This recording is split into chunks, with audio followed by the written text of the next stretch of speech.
La présentation de PartsLink débutera par une revue des enjeux industriels adressée par ce module.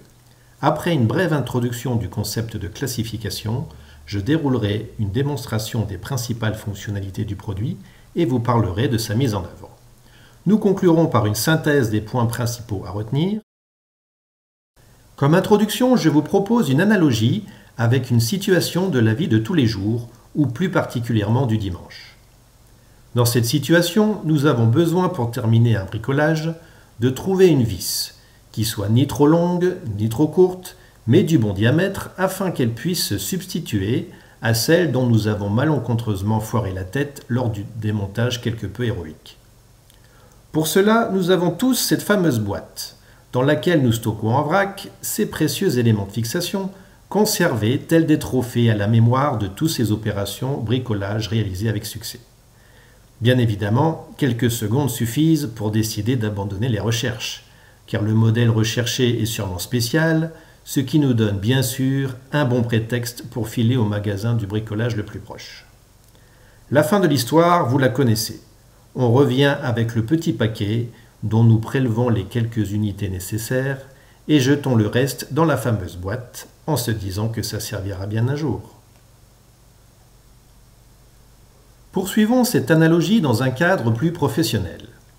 La situation se déroule maintenant dans un bureau d'études où un concepteur doit choisir un moteur électrique qui réponde à ses attentes, à savoir une certaine puissance et des caractéristiques dimensionnelles telles que encombrement et diamètre d'arbre. Le concepteur sait qu'il est préférable de réutiliser un moteur déjà référencé dans la société, pour un tas de bonnes raisons que nous détaillerons plus tard.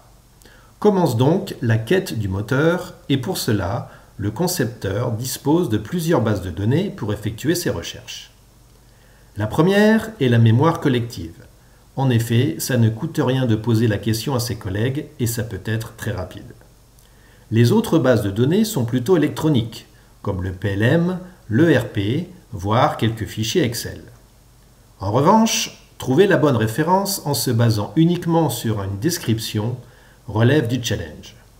En effet, le champ description qui est renseigné dans ces outils est la plupart du temps la seule donnée accessible et discriminante pour effectuer la recherche. Et malheureusement, ces descriptions sont la plupart du temps peu fiables, incomplètes, voire incompréhensibles, car les données techniques sont en général contractées et codifiées selon un langage propre à chaque utilisateur. Surtout lorsqu'il faut tenir dans la limite du système qui est de l'ordre de quelques dizaines de caractères.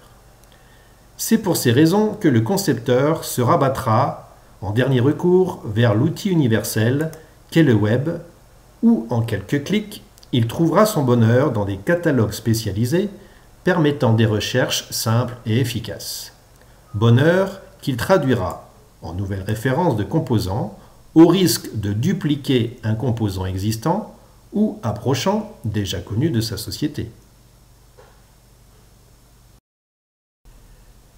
L'exemple que nous venons de voir, basé sur un composant acheté, s'applique aussi à des composants que la société pourrait concevoir elle-même.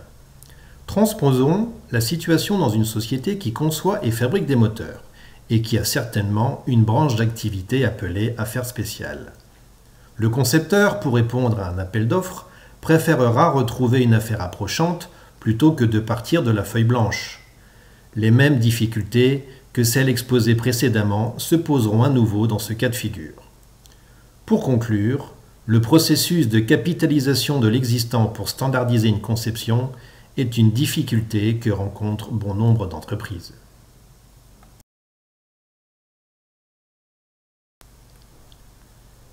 Parmi les enjeux industriels liés à la réutilisation des composants, il y a le coût d'introduction d'un nouveau composant. En prenant en compte toutes les étapes du cycle de vie, à savoir le développement, la simulation, la validation, la fabrication des outillages, ainsi que toutes les activités liées à la logistique, le coût moyen d'introduction d'un nouveau composant se chiffre en dizaines de milliers d'euros selon les industries. Et plus la complexité du produit final est forte, plus ce coût est élevé. Une fois qu'un nouveau composant est passé en production, le coût de gestion est désormais à prendre en compte. Ce sont essentiellement les coûts logistiques, comme l'espace de stockage pris au magasin, les salaires des acheteurs et autres magasiniers nécessaires pour gérer les commandes et la réception.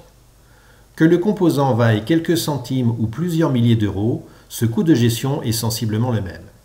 Il varie de quelques centaines d'euros à quelques milliers d'euros selon les industries. Il faut considérer aussi que ce coût subit une inflation liée principalement aux évolutions jusqu'à l'obsolescence des composants qu'il faut gérer ou mettre au rebut. Une conséquence des difficultés qu'ont les entreprises à réutiliser des composants peut se traduire, comme nous avons pu le voir, par la création de doublons. C'est-à-dire qu'un même composant peut exister sous différentes références, ce qui induit des coûts d'introduction et de gestion inutiles. Des études qui ont été réalisées dans l'industrie estiment le taux moyen de doublons de 30 à 40% dans les sociétés. Ce chiffre important est aussi en partie lié à un historique d'acquisition de sociétés tierces, dont les données ont été fusionnées sans réelle stratégie de consolidation. Cependant, il ne faut pas confondre la notion de doublon de référence avec la gestion des sources alternatives d'un composant. Il s'agit dans ce cas d'une réelle stratégie industrielle en vue d'optimiser le processus de développement du produit. Pour cela, il faut gérer des listes de fabricants et fournisseurs approuvés avec les articles associés. Nous aurons à l'occasion d'une prochaine webcast le plaisir d'aborder ce sujet de gestion des composants et des fournisseurs au sein de l'outil PLM. Un dernier enjeu lié à la réutilisation de composants provient du fait que le coût d'un produit est verrouillé très tôt, dès les phases de conception initiale.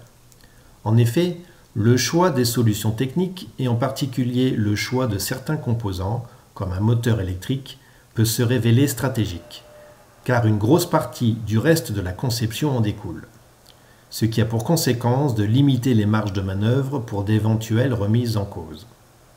D'où l'importance de faire les bons choix sur ces composants dès les phases initiales du développement. En conclusion, vis-à-vis des enjeux, standardiser en réutilisant en priorité des composants déjà référencés va nous permettre de réduire les coûts d'introduction, réduire les coûts de gestion, limiter la création des doublons, réduire les risques en réutilisant des composants éprouvés et validés, et ce, dès les phases initiales de conception. Le PLM est le bon outil pour supporter une initiative de standardisation, car c'est le système d'information qui contient toutes les données techniques relatives au développement produit. Afin que le PLM soit l'outil référent pour la recherche de composants, il faut structurer les données et les rendre aussi facilement accessibles que sur les catalogues en ligne des fournisseurs. C'est exactement ça le but de la classification.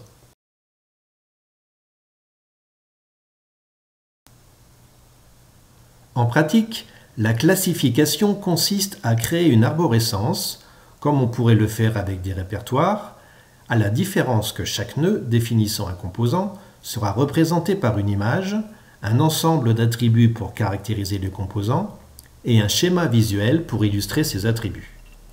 Ainsi, au lieu d'indiquer les données techniques dans un simple champ description, comme on a pu le voir précédemment, ces données techniques seront renseignées dans des attributs dont on pourra contrôler la saisie, qui seront spécifiques à chaque composant et qui permettront d'effectuer des recherches très précises. En langage informatique, cela revient à construire une petite base de données pour chaque catégorie de composants ou nœud de l'arbre de classification. Assez parlé de théorie et de concept, voyons concrètement comment cela se traduit dans l'outil PDM-Link. La démonstration va aborder les 3 thèmes liés à la classification, à savoir le plus important, comment utiliser la classification pour rechercher un composant. Puis, je montrerai très rapidement les principes de l'administration du catalogue et terminerai sur le processus de classification d'un nouveau composant. La démonstration qui va suivre utilise la version 10.2 de PDM-Link. Tout d'abord, le module de classification ParseLink s'appuie sur la notion d'article de PDM-Link. Si on regarde la page d'information d'un article classifié, nous retrouvons les attributs généraux habituels et les attributs de classification qui viennent les compléter. Il est intéressant de noter que chaque catégorie de composants a ses propres attributs de classification, ainsi que sa façon de les présenter à l'écran. Nous verrons comment par la suite.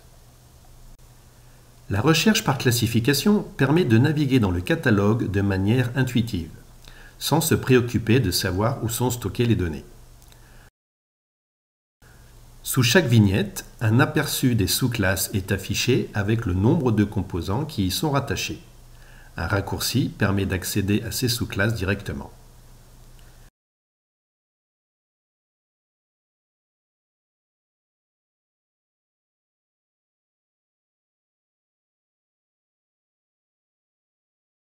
Lorsqu'on arrive sur un nœud de l'arbre où ont été classifiés des composants, un tableau avec les caractéristiques de la classe est automatiquement affiché, ce qui rend la comparaison facile.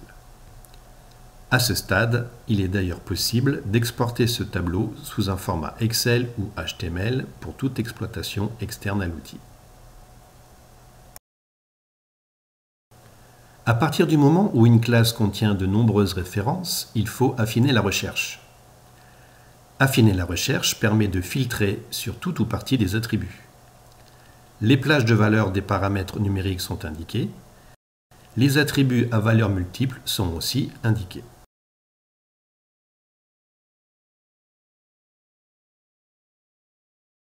Les résultats sont accessibles au fur et à mesure.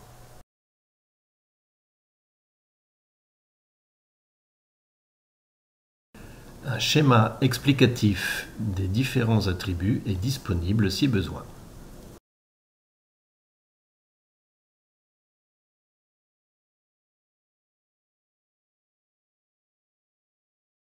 Les opérateurs sont multiples et permettent une recherche très précise.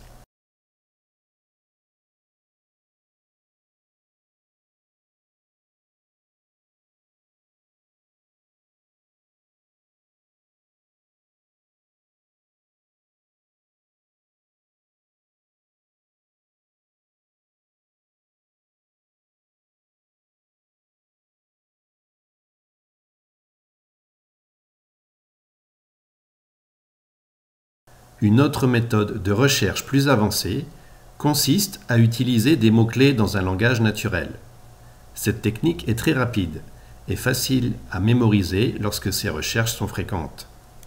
Il suffit de taper les mots-clés correspondant aux classes et au nom des attributs.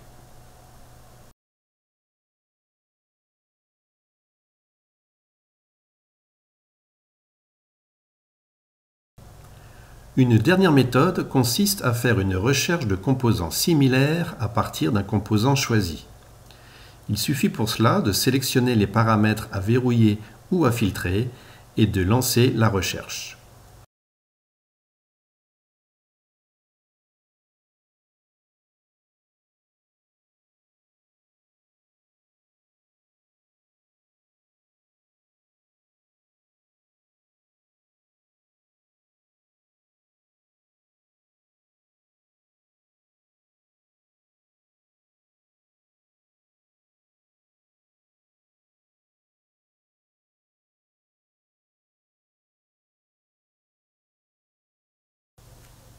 Intéressons-nous à la partie administration maintenant.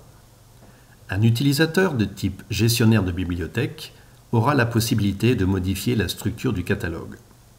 Le catalogue se présente sous la forme d'un arbre où chaque nœud catégorise une classe de composants.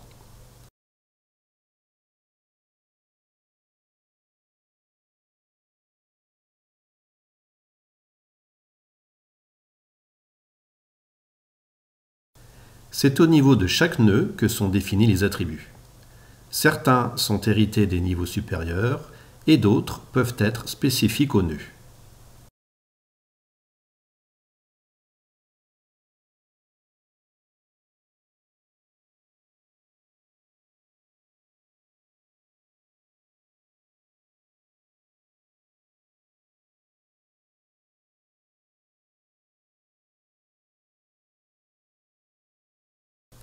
Pour faciliter la standardisation, PDM-Link fournit une bibliothèque de plusieurs centaines de paramètres, prédéfinis et réutilisables.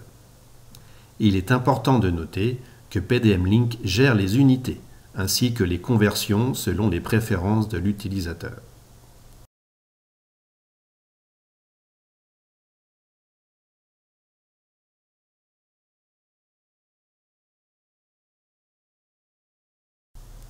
Chaque attribut est contraint par des règles personnalisables afin de contrôler la saisie des valeurs lors de la classification.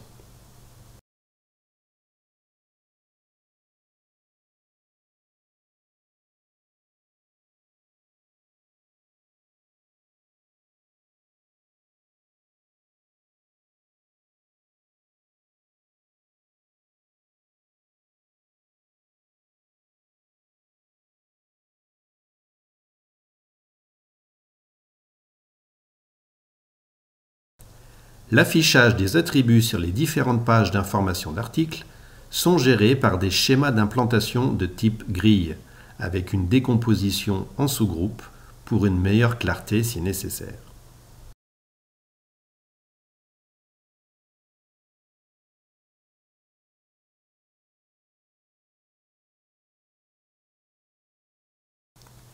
Dans l'exemple que nous voyons actuellement, l'affichage des attributs hérités doit être géré par le nœud de niveau supérieur. Le sous-groupe avec les caractéristiques techniques peut ainsi être prédéfini et sera hérité naturellement au niveau inférieur.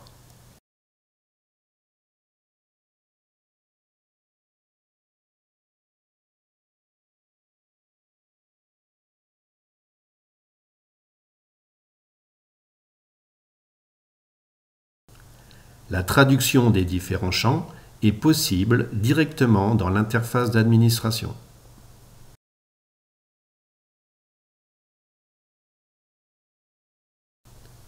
Pour faciliter les mises à jour et les transferts de données en masse, des outils d'export et d'import au format CSV ou XML sont mis à disposition. Lors de la création d'un nouvel article, le concepteur a la possibilité de définir la classification. Un paramétrage de PDM-Link rend cette opération obligatoire ou optionnelle.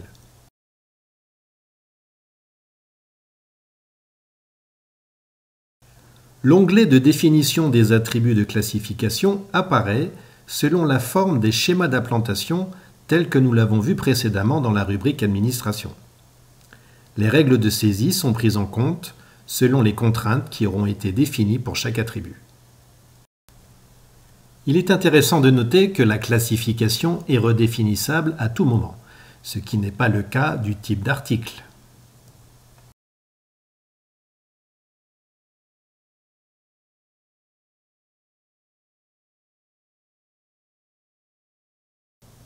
Et c'est ainsi que s'achève cette démonstration du module PartsLink. Pour mettre en œuvre PartsLink, c'est très simple. Après avoir réglé les détails de licence avec votre commercial, nous vous conseillons un accompagnement sous forme de formation et d'assistance pour le démarrage et le chargement de données initiales. En effet, il est important d'investir un peu de temps pour amorcer la pompe.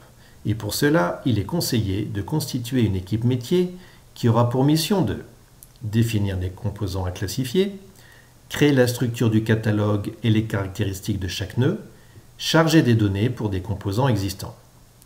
Il est bon de savoir que PDM-Link propose en standard des outils d'export et import en masse pour les articles et les catalogues, et ce dans des formats Excel et XML. Une fois la pompe amorcée, il est très important que l'outil soit bien utilisé de façon régulière par l'ensemble des acteurs du processus de développement, que ce soit pour la recherche ou la classification de nouveaux composants. L'outil PLM ayant pour vocation d'optimiser l'ensemble des processus clés du développement produit, nous pouvons identifier au moins 3 processus qui sont directement concernés par la classification. Il s'agit de la conception de l'architecture système et le développement détaillé, que nous retrouvons principalement au sein des services d'ingénierie, et la gestion des composants et fournisseurs au sein de la chaîne logistique. En résumé, la classification avec PartsLink permet de supporter les initiatives de type standardisation et capitalisation de l'expérience et vous permet d'aller plus loin avec l'outil PDM-Link. Le succès d'un projet de classification repose sur la qualité des données qui seront injectées dans l'outil PLM et sur l'assiduité des différents acteurs du processus de développement dans l'usage de cet outil, que ce soit en mode recherche ou en mode création de nouvelles références.